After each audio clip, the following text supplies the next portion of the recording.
Hello guys, मेरा नाम है अंकुर चौधरी। मन स्टडीज में आपका बहुत बहुत स्वागत है। आज हम जो देखने वाले हैं 10th क्लास का इलेक्ट्रिसिटी चैप्टर है और उसका एक न्यूमेरिकल है जो 2019 बोर्ड में पूछा गया है। और उसमें पूछा गया ये है कि ये बताइए कि इस सर्किट के अक्रॉस कितना टोटल करंट होगा, इस सर्किट में कितना टोटल करंट होगा। एक तो हम सबसे पहले तो ये सीखेंगे कि टोटल सर्किट में कितना करंट होगा।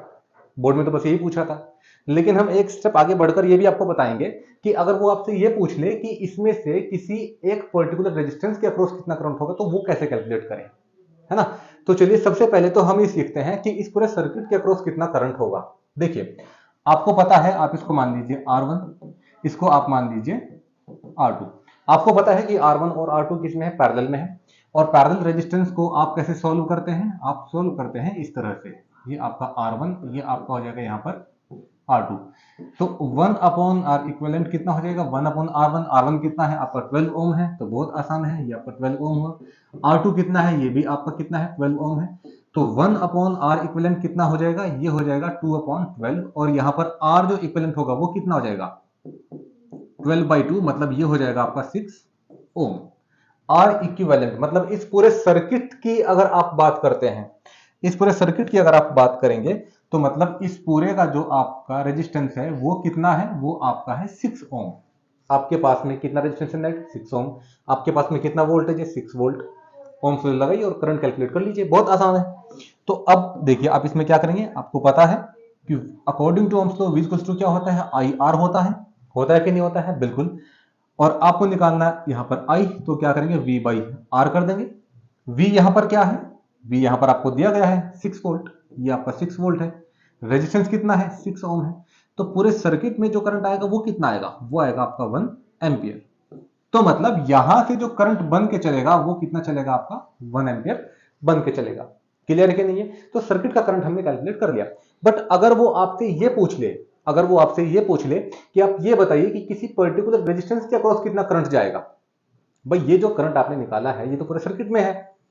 बट अगर आपसे पूछ ले कि भाई मुझे आप ये बताइए कि इसके अक्रॉस कितना करंट होगा, अगर वो आपसे पूछ ले कि भाई इसके अक्रॉस बताइए कितना करंट होगा, तो उसको निकालने के दो तरीके हैं, है ना। पहला मेथड चलिए हम देख लेते हैं कि पहले मेथड में हम ये कैसे बताएंगे कि भाई कैसे आप ये चेक करें कि कितना करंट आपका होगा, है ना। देखिए कैसे बताएंगे, बहुत आसान है। क्या था आपका क्वेश्चन, क्वेश्चन आपका ये था और आपका ये, है ना। यहां पर क्या था आपका 12 ओम है, यहां पर क्या है आपका 12 ओम है, ठीक है। और अगर आप वोल्टेज की बात करते हैं तो वोल्टेज कितना है, वोल्टेज आपका है यहां पर 6 वोल्ट आपका वोल्टेज है। तो आपको निकालना है कि ये जो आपका 12 ओम है इसके अक्रॉस कितना करंट होगा।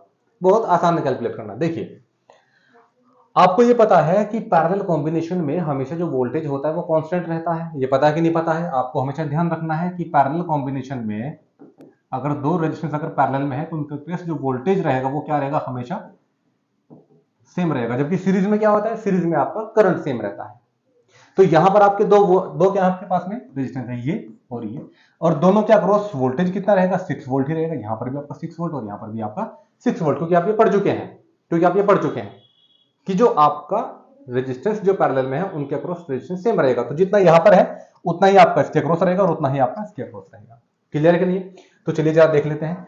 अगर आपको निकालना है इस रेजिस्टेंस के अक्रॉस निकालना है अगर आपने करंट, तो कैसे निकालेंगे, कुछ नहीं, जिसके अक्रॉस निकालना है आपने उसका आप क्या लिख देंगे, वोल्टेज लिख देंगे, और उसका आप क्या लिख देंगे, रेजिस्टेंस लिख देंगे। वोल्टेज कितना है आपका 6 वोल्ट है, रेजिस्टेंस कितना है आपका 12 ओम है, और यहां पर V इक्वल्स टू आपका हो जाएगा आई आर, और I यहां से क्या हो जाएगा 6 बाई आपका 12, तो ये कितना जाएगा आपका 0.5 एम्पियर। मतलब बस इतना सा है कि यहां से जो 1 एम्पियर करंट बन के चला था उसमें से जो 0.5 गया है वो आपका इधर गया है, इस साइड में चला गया है।